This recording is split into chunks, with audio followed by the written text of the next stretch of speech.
नमस्कार, आप देख रहे हैं देश का number 1 news channel news 18 India. आपके साथ मैं हूं सबीना तामंग देशमुख। बाढ़ और भारी बारिश ने किस तरह से तबाही मचाई हुई है, अब इन तस्वीरों की तरफ रुख करते हैं। महाराष्ट्र महामुसीबत को झेलने के लिए मजबूर है। यहां भी भारी बारिश से हालात बेकाबू हो चुके हैं। आलम यह है कि महाराष्ट्र के कई जिले बाढ़ की चपेट में यहां पर आने वाले हैं। ये खतरा जो है किस तरह से मंडरा रहा है, कहीं पुल पर सैलाब तो कहीं घरों के अंदर पानी ही पानी आपको नजर आएगा। महाराष्ट्र के 5 जिलों की ये तस्वीरें इस वक्त आप देख रहे हैं, जो कि बर्बादी से जुड़ी हुई है। बिगड़े हालात किस तरह से यहां पर बर्बादी वाली बारिश ने बना दिए हैं, उसकी तस्दीक करती हुई ये 5 तस्वीरें इस वक्त आपके सामने। महाराष्ट्र के वर्धा में एक पुल देखिए किस तरह से सैलाब में डूब गया। गढ़चिरौली में तो एक पूरे इलाके पर ही पानी ने अपना कब्जा जमा लिया, तो वहीं कणकवली में एक पुल शहरों पे समा गया, साथ ही जिसकी वजह से कई इलाकों का संपर्क पूरी तरह से टूट चुका है।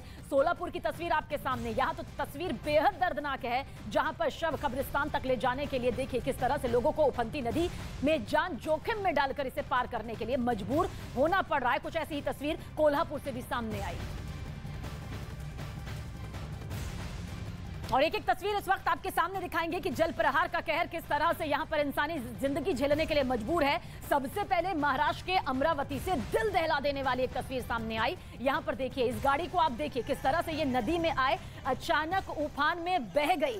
जो गाड़ी इस वक्त आपको दिखाई दे रही है वो इस पानी के तेज धार को नहीं सह पाई। गनीमत ये रही कि जिस वक्त ये हादसा हुआ कोई भी गाड़ी में मौजूद नहीं था। लहरों की रफ्तार कितनी तेज है, इसका वेग कितना ज्यादा यहां पर तेज है, सोचिए। इस बात से अंदाजा लगा सकते हैं कि एक भारी भरकम गाड़ी किसी खिलौने की तरह आपको सैलाब में बहती हुई नजर भी आएगी। असल में अमरावती के मोशी इलाके में एक परिवार नदी किनारे गाड़ी को पार्क यहां पर करके मंदिर के दर्शन करने के लिए गया था, जब ये तस्वीर यहां पर सामने आई। मेरे पीछे की तस्वीर से और इस तस्वीर को तफसील से समझिए। देखिए ये समझाना बहुत जरूरी है कि इन तस्वीरों को दिखाना आपको डराना नहीं, आपको सावधान करना है, आपको सतर्क करना है, ताकि ऐसी कोई भी गलती आप ना करें। क्योंकि अमूमन महाराष्ट्र के जो जिले इस वक्त भारी बारिश और बाढ़ के खतरे से जूझ रहे हैं, वहां से यही तस्वीरें सामने आ रही है। इस गाड़ी को आप देखिए, एक भारी भरकम गाड़ी जो कि मौजूद है, लेकिन पानी का बहाव इतना ज्यादा तेज है। अब ये धार नहीं, ये धारा नहीं, ये धार बन चुकी है। और जब धारा धार में तब्दील होती है, अमूमन यही तस्वीरें सामने आती है, जहां पर त्राहिमाम त्राहिमाम करती हुई ये तस्वीरें दिखाई देती हैं। और मानसून की रफ्तार किस तरह से बढ़ गई है, ये आफत किस तरह से एक बार फिर से लौटी है और देश के अलग अलग हिस्सों में एक बार फिर आसमानी आफत महामुसीबत बनकर, महाआफत बनकर लोगों पर टूट रही है। महाराष्ट्र के कणकवली की ये खौफनाक तस्वीर इस वक्त आपको देखिए, डरा देने वाली, खौफ पैदा करने वाली ये तस्वीर, जहां पर भारी बारिश कुछ इस तरह से कहर बनकर टूटी कि एक पुल देखिए सैलाब में देखते ही देखते किस तरह से चकनाचूर होकर समा गया। भारी बारिश के बाद महाराष्ट्र की गढ़ नदी उफान पर आई, जिसके तेज बहाव में एक पुल बह गया। और सैलाब का बहाव कितना तेज था, इस तस्वीर के जरिए आप इस बात का आसानी से अंदाजा भी लगा सकते हैं। पुल बहने की वजह से कई गांव का संपर्क जो है एक दूसरे से टूट चुका है, जिसकी वजह से जाहिर सी बात है जो आवाजाही है वो तो ठप हुई है। बाकी जो बुनियादी सुविधाएं हैं उस पर भी सीधे सीधे यहां पर असर पड़ा है। अब महाराष्ट्र के कणकवली की ये तस्वीर मैं आपको एक बार फिर से यहां पर पूरी तरह से बहुत करीब से दिखाती हूं और समझाती हूं, क्योंकि जो तस्वीर इस वक्त आप देख रहे हैं वो महाराष्ट्र के कणकवली की है। महाराष्ट्र का कणकवली, जहां पर इतनी तेज बारिश हुई, जिसके बाद देखिए किस तरह से मजबूत पुल टूट गया। यानी कि जो धारा थी, जब वो धार में तब्दील हुई तो इस तरह से यहां पर जो है जिंदगी पर रफ्तार जो है वो ब्रेक लग गई। पुल इस तरह से टूटा, इस तरह से ढह गया, तो आप देखिए किस तरह से यहां पर सब कुछ टूटता हुआ नजर आया। जब एक मजबूत पुल की हालत ये हो सकती है, तो सोचिए इस बहाव में जो लोग अपना बैलेंस बनाने की कोशिश करते हैं, जो रास्ता पार करने की कोशिश करते हैं, उनके लिए ये कितना खतरनाक यहां पर साबित हो सकता है और होता भी है। न्यूज 18 एक्सक्लूसिव तस्वीर इस वक्त आपके सामने। और महाराष्ट्र में मूसलाधार बारिश, महामुसीबत, मुसीबतों का पहाड़ और वो चुनौतियां लेकर सामने आ रही है जिसको झेल पाना इस वक्त बेहद मुश्किल हो रहा है। खासतौर से नदी नाले उफान पर है, खतरनाक जल स्तर को पार करते हुए बह रहे हैं। हालात इस कदर खराब हो चुके हैं कि कब्रिस्तान जाने के लिए भी लोगों को जान हथेली पर रखकर उफनती नदी को पार करना पड़ रहा है। यानी कि एक जिंदगी जो पहले से ही खामोश हो चुकी है, उसे कब्रिस्तान तक ले जाने के लिए, अंतिम संस्कार के लिए। लेकिन सोचिए किस तरह से यहां पर लोगों को इस पानी से भरे लबालब सड़क से होकर गुजरना पड़ रहा है, क्योंकि आगे की तरफ जाना। महाराष्ट्र के सोलापुर जिले की यह तस्वीर है। बारिश ऐसी हुई जिसके बाद हराना नदी जो इस वक्त आपके सामने है खतरनाक जल स्तर की तरफ बढ़ गई, जिसकी वजह से लोगों को शव को कब्रिस्तान ले जाने के लिए भी अपनी जान जोखिम में डालनी पड़ रही है। लहरों के बीच में से गुजरना कितना खतरनाक साबित हो सकता है, इस तस्वीर को देखकर आप खुद ब खुद समझ सकते हैं। लेकिन कोई और रास्ता नहीं है, कोई और चारा नहीं है, इसलिए शव को पहुंचाने के लिए, आखिरी अंतिम विदाई देने के लिए अपनी जान हथेली पर रखकर जो लोग हैं वो यहाँ पर आपको नजर आ रहे होंगे। कभी भी बड़ा हादसा हो सकता है, इसमें कोई दो राय नहीं, कोई शक नहीं। लेकिन क्योंकि अपनों ने जब जिंदगी खोई है तो फिर कब्रिस्तान में ले जाना, अंतिम क्रिया को यहाँ पर करना, एक अंतिम विदाई देना, जाहिर सी बात है भावनात्मक तौर पर भी बेहद जरूरी हो जाता है, लेकिन ये भारी भी पड़ सकता है, इसमें कोई दो राय नहीं। अब अगली तस्वीर भी आपको दिखाएंगे। अगली तस्वीर महाराष्ट्र के गढ़चिरौली से आपके सामने आएगी, जहां पर नदी का जलस्तर इस कदर बढ़ गया कि सड़क क्या, पुल क्या, सब कुछ डूब गया, जिसके चलते कई गांव का संपर्क एक दूसरे से टूट चुका है। महाराष्ट्र में भारी बारिश की वजह से अब तक 119 लोगों को अपनी जान गंवानी पड़ चुकी है। मौसम विभाग ने राज्य के ज्यादातर जिलों में ऑरेंज अलर्ट जारी किया है।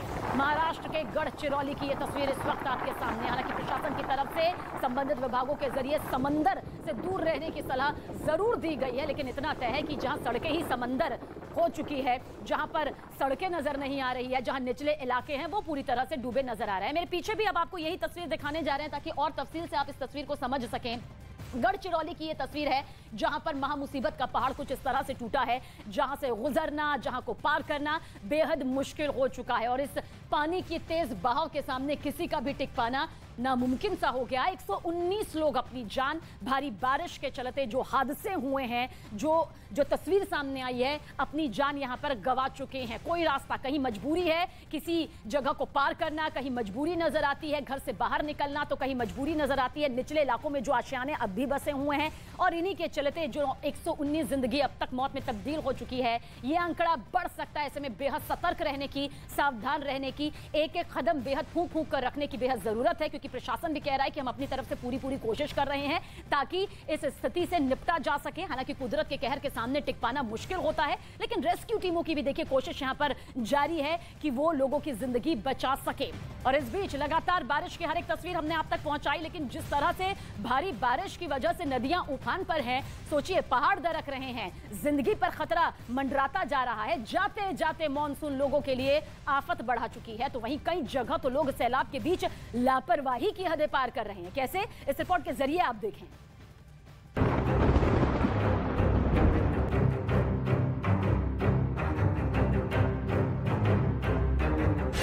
पानी पानी हुआ शहर,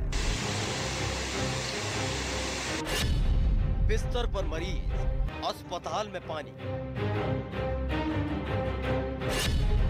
कांधे पर शव, गले तक पानी। बेरहम हुआ मॉनसून। यूं तो हर बरस मॉनसून आता है, बारिश होती है, लेकिन इस बार की बारिश ने बाढ़ और बेबसी को बढ़ा दिया। इंसान तो इंसान, भगवान के घर में भी बेतहाशा पानी घुस गया। महाराष्ट्र के अलग अलग हिस्सों में बारिश ने वैसे ही कहर बरपा रखा है, तो वहीं कोल्हापुर में नरसिंह मंदिर में बेतहाशा पानी भर गया, जिसमें नरसिंह भगवान की प्रतिमा भी बारिश के पानी में डूब गई। मंदिर को देखकर ऐसा लग रहा था जैसे नदी के बीचों बीच मंदिर की स्थापना कर दी गई। चारों तरफ बस पानी ही पानी। वही मंदिर में भरे पानी में भक्तों का सैलाब भी देखने को मिला, जो मंदिर परिसर में बारिश के पानी में नहाते दिखे। बाढ़ के बीच शव यात्रा। महाराष्ट्र के सोलापुर में सन्न कर देने वाली तस्वीर सामने आई, जहां गांव और शमशान घाट के बीच में बाढ़ का पानी रोड़ा बन गया। बारिश की वजह से पितापुर गांव का संपर्क टूट गया, तो वहीं पुल न होने की वजह से लोगों को बाढ़ के बीच से अंतिम यात्रा निकालनी पड़ी। गांव में किसी की मौत हो जाने के बाद लोगों ने शव यात्रा बाढ़ के बीच से होकर गुजारने की ठानी, जिसके बाद गांव वाले कांधे पर शव को लेकर हरना नदी पार करते दिखे। अस्पताल बना तार। छत्तीसगढ़ के राजनांद गांव का एक अस्पताल स्विमिंग पूल में तब्दील हो गया, जहां हर एक वार्ड में कई मरीज नजर आए, तो वहीं जमीन पर कई फीट पानी। अस्पताल का कोना कोना पानी ही पानी में नजर आया। मरीजों के साथ आए तीमारदारों के साथ साथ अस्पताल के कर्मचारी और डॉक्टर उसी पानी में आते जाते नजर आए। मध्य प्रदेश में भी बारिश लगातार तबाही मचा रही है, लेकिन लोग मानने के लिए तैयार नहीं हैं और अपनी जान जोखिम में डाल रहे हैं। मध्य प्रदेश के खरगोन से तस्वीर निकलकर सामने आई, जहां बारिश के पानी में एक पुलिया डूब गई, जिसके बाद लोग जान जोखिम में डालकर निकल रहे हैं। मोटरसाइकिल सवार उसी सैलाब से गुजरते नजर आए, यानी एक छोटी सी चूक जान पर भारी पड़ सकती थी।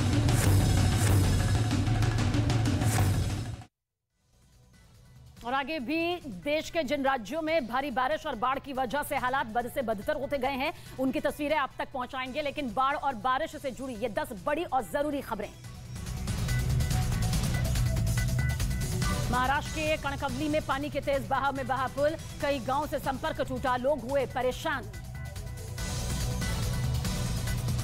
महाराष्ट्र के अमरावती में पानी के तेज बहाव में बही गाड़ी, नदी किनारे गाड़ी पार्क कर मंदिर में दर्शन करने गए थे लोग, जलस्तर बढ़ने से अचानक गाड़ी बह गई। महाराष्ट्र के रायगढ़ में समुद्र में 10 मछुआरे फंस गए थे, कोस्ट गार्ड ने सभी मछुआरों को एयरलिफ्ट कर बचाया, सभी मछुआरे सुरक्षित। महाराष्ट्र के गढ़चिरौली में भारी बारिश का सितम देखने को मिला, यहां बारिश के बाद नदियां उफान पर, पानी इतना ज्यादा है कि सड़कें और पुल डूब चुके हैं। आलम यह है कि कई गांव से संपर्क टूटा। महाराष्ट्र के वर्धा में बारिश ने हालात बिगाड़े, अरवी से कोल्हापुर जाने वाली सड़क को बंद किया गया। महाराष्ट्र के चिपलून में भारी बारिश से कई इलाकों में भरा पानी, खतरे के निशान के ऊपर बह रही हैं नदियां। पुलिस ने लाउडस्पीकर से लोगों को सतर्क रहने की अपील की। हिमाचल प्रदेश के चंबा में मूसलाधार बारिश, झरने के तेज बहाव में फंसा मोटरसाइकिल सवार, कुछ लोगों ने धक्का लगाकर तेज बहाव से जान बचाई। मध्य प्रदेश के चंबा के पास बादल फटने से लोगों की मुश्किलें बढ़ी, सड़कों पर भी मटमैला पानी बहता दिखाई दिया, जिसके साथ बहकर आए मलबे में कई गाड़ियां धंसी नजर आईं। मध्य प्रदेश के खरगोन में भारी बारिश से बिगड़े हालात, शहर की सड़कें दरिया में तब्दील, जबकि दुकानों में बारिश का पानी घुसने से लोग बेहद परेशान। राजस्थान के जैसलमेर में भारी बारिश लोगों के लिए मुसीबत का सबब बनी, बारिश की वजह से आई बाढ़ में एक ट्रैक्टर डूब गया, हालांकि ट्रैक्टर चालक अपनी जान बचाने में कामयाब रहा।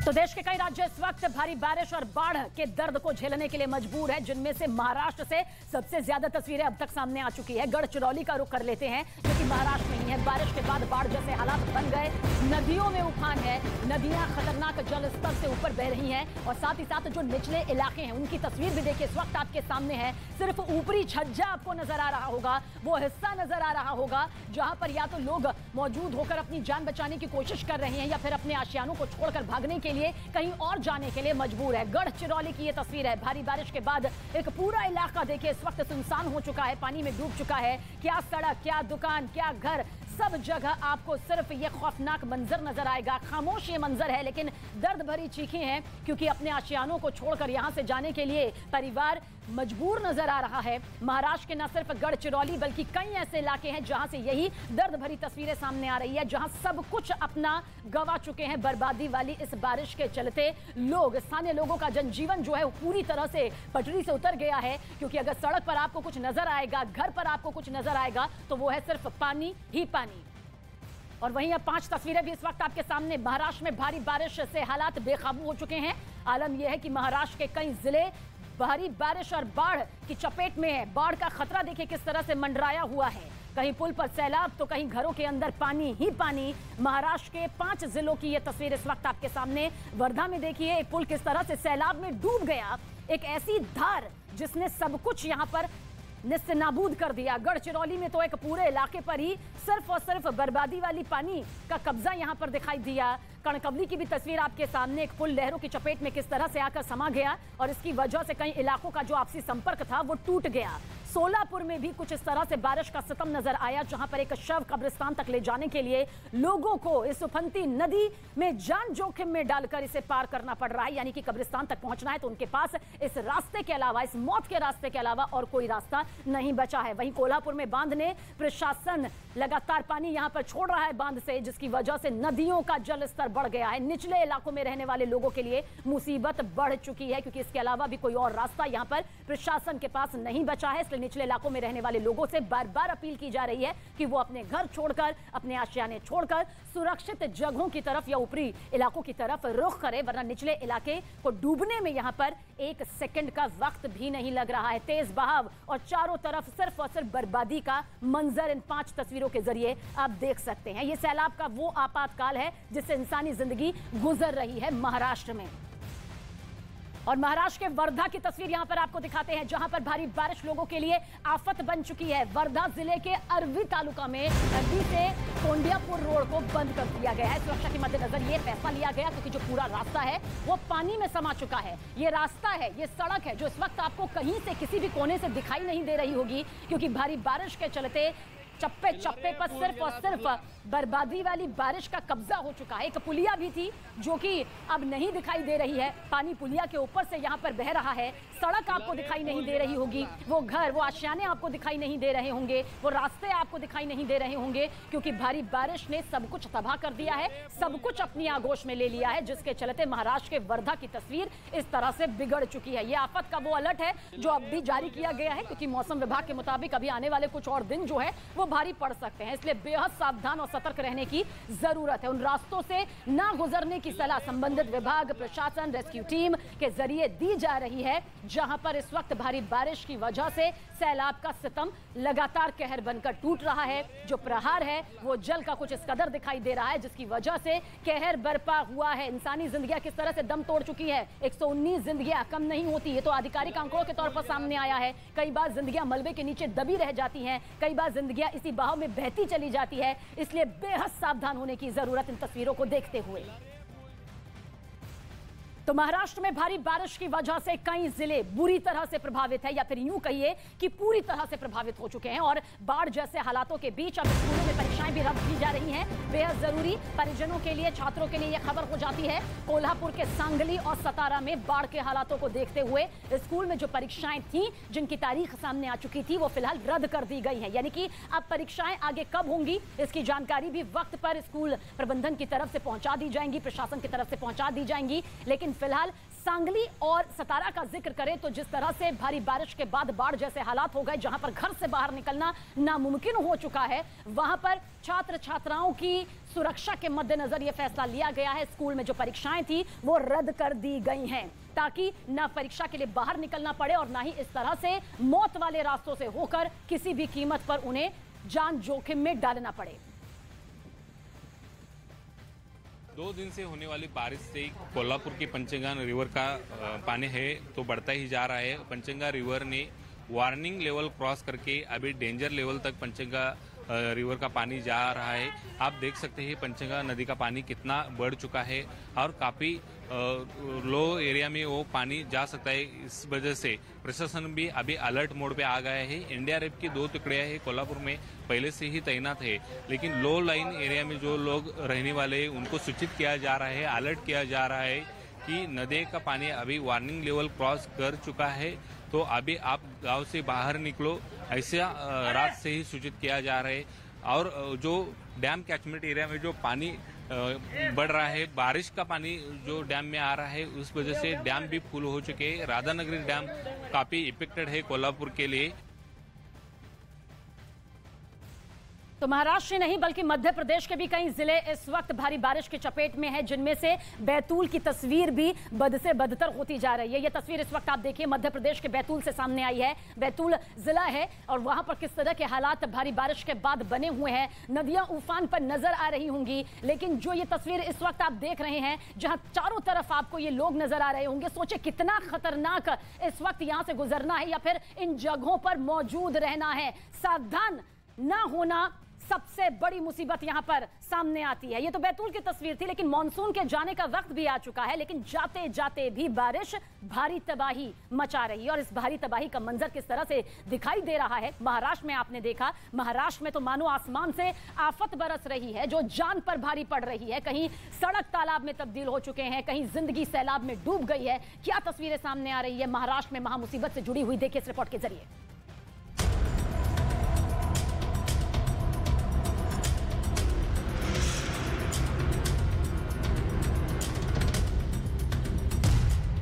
कहीं सैलाब में डूबी जिंदगी,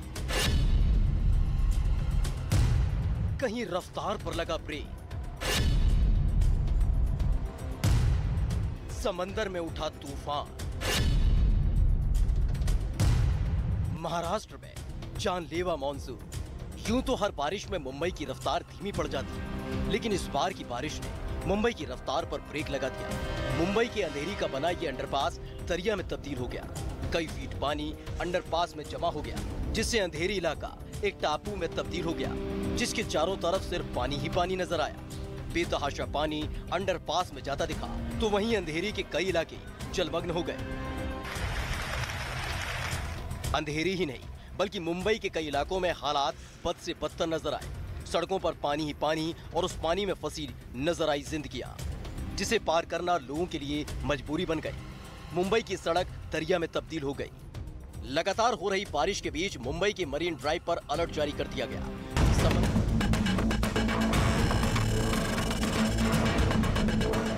ये तो बिल्कुल डूबता हुआ जहाज है। पार्टी में बचा क्या है जी? इस पार्टी में कुछ बच गया है क्या?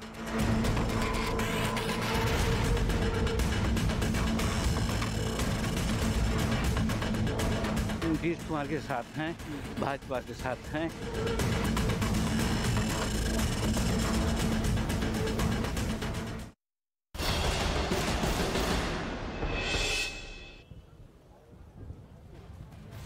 नमस्कार, मैं रीमा प्रसाद। इस वक्त आप देख रहे हैं देश का number 1 news channel news 18 India और इस वक्त सबसे बड़ी खबर हम आपको बिहार से बताएंगे। राजभवन के सामने से नीतीश कुमार ने लालू प्रसाद यादव से फोन पे बातचीत की है और लालू प्रसाद यादव ने उन्हें शुभकामनाएं दी है। यानी शपथ से पहले लालू प्रसाद यादव से बातचीत की है नीतीश कुमार ने।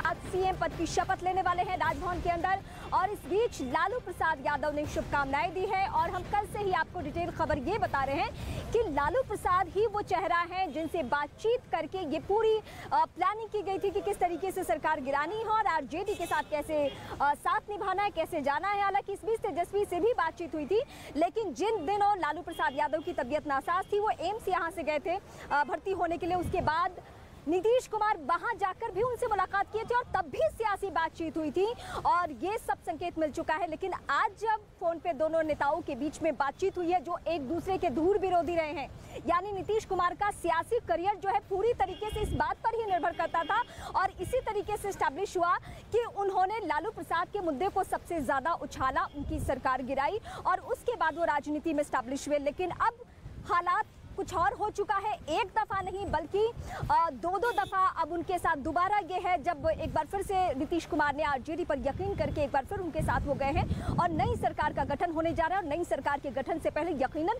बातचीत हुई है फोन पे लालू प्रसाद यादव से और फोन में बातचीत के दौरान शुभकामनाएं भी दी है लालू प्रसाद यादव ने। तो राजभवन की तस्वीरें इस वक्त आप देख रहे हैं और राजभवन में ही शपथ होना है। 2 बजे वो समय है। आज सिर्फ 2 ही चेहरे, प्रमुख चेहरे, यानी सीएम के तौर पे शपथ लेंगे नीतीश कुमार, डेप्यूटी सीएम के तौर पे शपथ लेंगे तेजस्वी यादव। तो अभी की ये सबसे बड़ी खबर निकलकर सामने आ रही है। कुछ देर में ये तस्वीर बदलेगी, लेकिन इस वक्त जो एक बड़ी तस्वीर आ रही है वो बीजेपी से, वो बीजेपी दफ्तर से वो तस्वीर जहां बीजेपी धरना प्रदर्शन कर रही है और वहां पे ये बातें हो रही है कि नीतीश कुमार ने उन्हें दगा दिया है, बिहार के साथ छलावा किया है। मैं सीधे अपने सहयोगी नीरज का रुख करती हूं, उसके बाद चंद्रमोहन के पास भी मैं जाऊंगी। नीरज के पास एक बड़ी तस्वीर है बीजेपी दफ्तर से इस वक्त। Over to you Neeraj. Reema, बिल्कुल बिहार में जो सत्ता परिवर्तन हुआ है, भारतीय जनता पार्टी के नेताओं ने मोर्चा संभाल रखा है। बीजेपी के बड़े बड़े नेता जो केंद्र में भी मंत्री हैं और बड़े बड़े सांसद हैं, राज्यसभा की या लोकसभा की बात करें, आप देख सकते हैं भारतीय जनता पार्टी के दफ्तर की तस्वीरें पहले आपको दिखाएं। घर घर तिरंगा की तैयारी है अभी 13 से 15 अगस्त की, लेकिन भारतीय जनता पार्टी के नेताओं को ऐसी उम्मीद नहीं थी कि झटका लगेगा सरकार को और इस तरह की स्थिति पैदा होगी कि भारतीय जनता पार्टी सत्ता से विपक्ष में बैठेगी।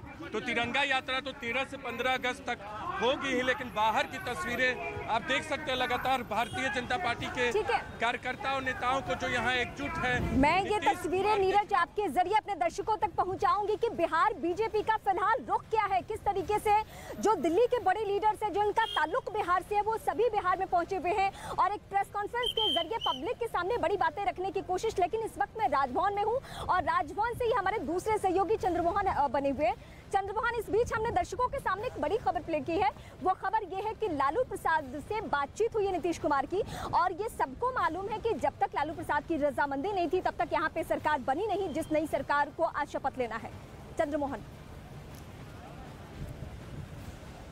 बिल्कुल, देखिए यह साफ तौर पर माना जा रहा है कि लालू यादव ही वो चेहरा है जिनके बदौलत यह सरकार फिर से एक बार जेडीयू और आरजेडी के गठबंधन का बन रहा है, जिसमें महागठबंधन के तमाम दल शामिल हैं। लेकिन अभी देश के number 1 news channel news 18 India पर सबसे बड़ी खबर यह है कि मुख्यमंत्री नीतीश कुमार अभी अपने सबसे करीबी राष्ट्रीय अध्यक्ष ललन सिंह और साथ ही विजय चौधरी के साथ, तेजस्वी के साथ सीएम हाउस में मीटिंग कर रहे हैं। और यह निर्णय शायद हो सकता है कि लिया जाए कि जो अन्य घटक दल हैं, जिसमें हिंदुस्तानी आवामी मोर्चा और साथ ही क्या कांग्रेस के मंत्रियों को भी मंत्रिमंडल में शामिल किया जाए, इसको लेकर अभी बैठक चल रही है। हालांकि अब तक इस पर निर्णय नहीं हो पाया है। और इसके साथ ही एक और सबसे बड़ी खबर यह है कि 5 बजे आज नीतीश कैबिनेट की बैठक होनी है। तो क्या उस बैठक में बहुत बड़ी जानकारी आप ये दे रहे हैं कि बातचीत और मंथन का जो आखिरी दौर है शपथ से पहले वो जारी है, जिसमें ललन सिंह मौजूद है, जिसमें तेजस्वी यादव की भूमिका है, कांग्रेस पार्टी से भी प्रमुख चेहरे हैं। लेकिन इस वक्त लालू प्रसाद यादव शपथ में नहीं आएंगे। स्वास्थ्य हवाला दिया गया है, स्वास्थ्य कारणों की वजह से, क्योंकि वो दिल्ली में है, उनका इलाज चल रहा है। बीते दिनों वो गिर गए थे, उसके बाद पटना से उन्हें ले जाया गया था दिल्ली, और फिलहाल दिल्ली में उनका इलाज चल रहा है। उनकी निगाहें बनी हुई है, टेलीफोन पे वो लगातार बने हुए, फोन कॉल्स वो लगातार अटेंड कर रहे हैं और जो भी गतिविधियां हैं सब में इन्वॉल्व हैं लालू प्रसाद यादव। लेकिन ताजा अपडेट यह है कि लालू प्रसाद यादव शपथ समारोह में नहीं आने वाले हैं। बाकी राबड़ी देवी की मौजूदगी रहेगी, इसके अलावा तेज प्रताप, उनके परिवार के प्रमुख चेहरा, उनके पार्टी के भी प्रमुख चेहरा, उनकी मौजूदगी रहेगी। लेकिन लालू प्रसाद यादव नहीं आने वाले हैं, ये इस वक्त बड़ी जानकारी। एक बार फिर से मैं चंद्रमोहन का रुख करूंगी। चंद्रमोहन, ये पहले से तय था कि लालू प्रसाद आएंगे नहीं, लेकिन भले ही वो शारीरिक तौर पे मौजूद नहीं है, लेकिन लालू प्रसाद यादव की मौजूदगी है डिसीजन के तौर पे यहाँ पे। बिल्कुल, देखिए पल पल की जानकारी लालू यादव को उपलब्ध कराई जा रही है। तेजस्वी यादव की जो भी, चाहे वो जेडीयू के नेता हो, कांग्रेस के नेता हो, लेफ्ट के नेता हो, जो भी बात हो रही है या फिर नीतीश कुमार से बात हो रही है, लालू यादव को पल पल की जानकारी दी जा रही है। और जो मुझे जानकारी मिली है उसके मुताबिक लालू यादव के बाद पास कुछ आरजेडी के विधायकों का नाम भी भेजा गया है कि क्या इनको एमपी थे और जनता दिल्ली के केवल 16 एमपी थे। तो पार्टी ने तय किया कि एक एक मंत्रिपरिषद में एक एक, हर दल को एक एक जगह दी जाएगी।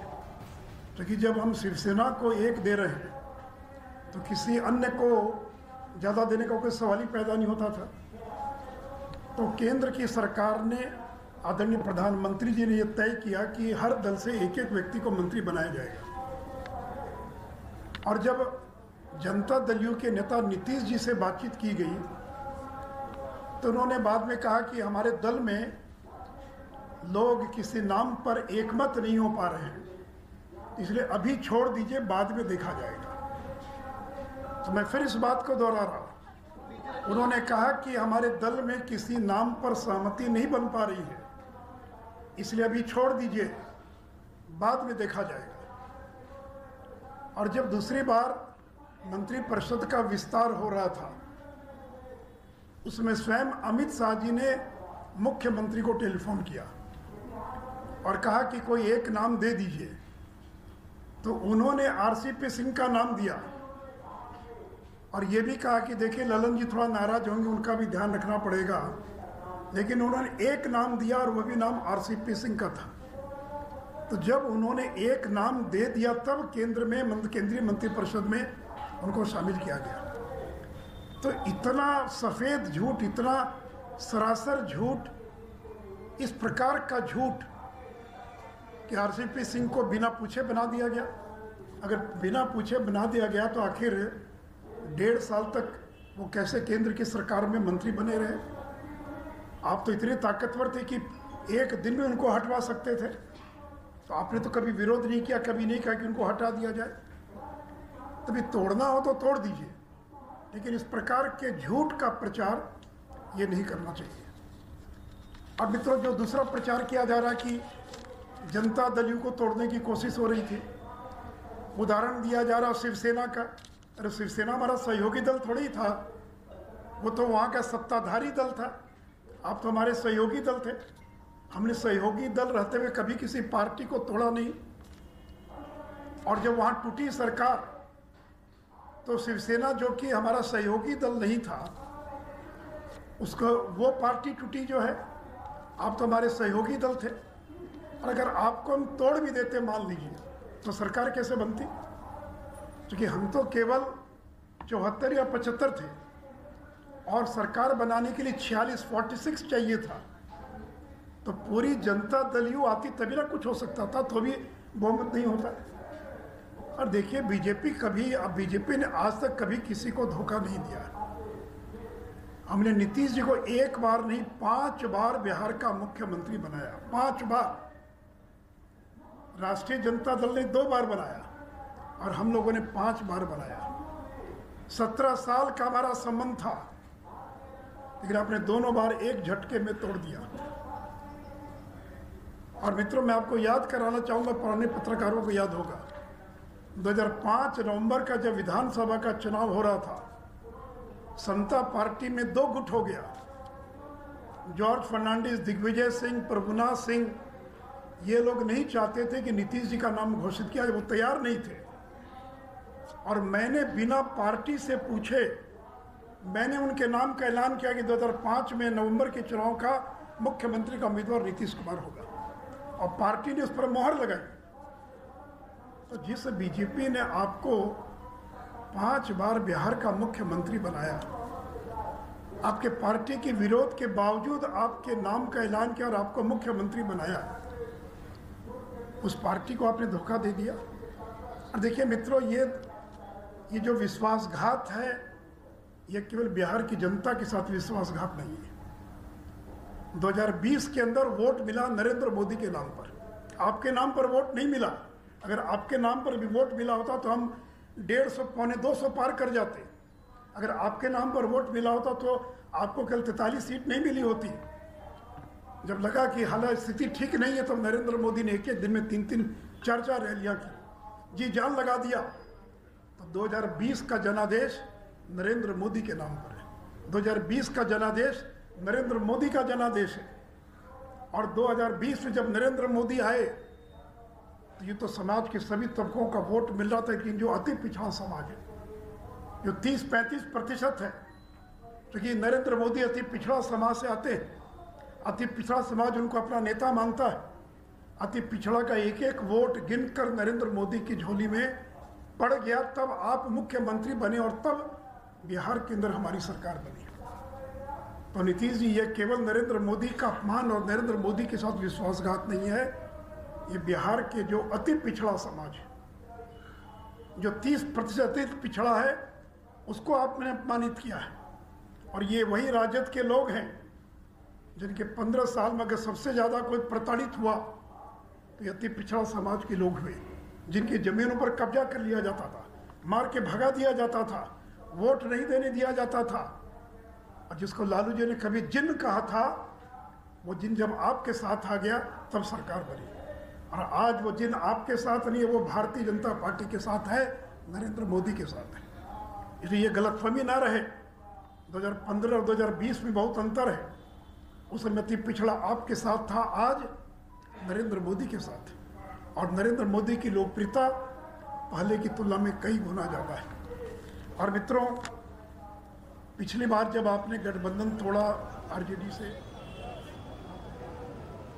तो सुशील मोदी को इस वक्त आप सुन रहे थे, जो एक एक करके सवाल उठा रहे थे। और जाहिर सी बात है कि अब जब विपक्षी पार्टी के तौर पे बिहार में बीजेपी है, तो ये तस्वीरें आपको रोज रोज देखने को मिलेगी, जहां मुद्दों को लेकर, सवालों को लेकर बीजेपी के जो नेता हैं वो सड़कों पर होंगे। और आज से इसकी शुरुआत हो चुकी है। यानी एक तरफ आज राजभवन में शपथ होना है, और इस वक्त जो प्रशांत किशोर हैं बिहार की राजनीति में हालांकि उन्होंने बहुत बार ट्राई किया कि वो यहाँ पे स्टैब्लिश हो जाए, फिर वो बिजनेस के लिए जाते हैं, फिर वो आते हैं, तो एक बार फिर से इस बदले माहौल में वो एक बार फिर आ चुके हैं। प्रशांत किशोर इस पूरी स्थिति को लेकर क्या कहते हैं? एक समय में नीतीश कुमार के उत्तराधिकारी के तौर पर खुद को स्टैब्लिश करने की कोशिश, लेकिन आज वो क्या कहते हैं नीतीश कुमार को लेकर, सुनिए। हमारे साथ मौजूद है प्रशांत किशोर। प्रशांत जी, नया गठबंधन, फिर से नई सरकार, कहाँ भविष्य देखते हैं? शुभकामना दे रहे हैं उनको। किस चीज़ का भविष्य की बात, किसकी भविष्य की बात कर रहे हैं? ये नए गठबंधन की। नहीं, ये बिहार में पिछले 10 साल से जो राजनीतिक अस्थिरता और उथल पुथल का दौर शुरू हुआ है, ये उसी की दिशा में, उसी कड़ी में एक और अध्याय है। पिछले 10 साल में ये 6वीं सरकार का 6वां फॉर्मेशन है। एक को अगर आप छोड़ दें, जिसमें जीतन राम मांझी जी मुख्यमंत्री थे, उसको छोड़ दें तो बाकी सब में मुख्यमंत्री नीतीश कुमार जी ही रहे हैं। नीतीश कुमार इससे पहले जब इस आरजेडी के साथ से हटे थे तो उन्होंने ये कहा था कि भ्रष्टाचार पर जीरो टॉलरेंस है। उसी के आरोप को लेकर वो हटे थे और फिर से एक बार उन्हीं के साथ जाना। क्या आपको नहीं लगता कि नीतीश कुमार के साख पर सवाल उठेगा?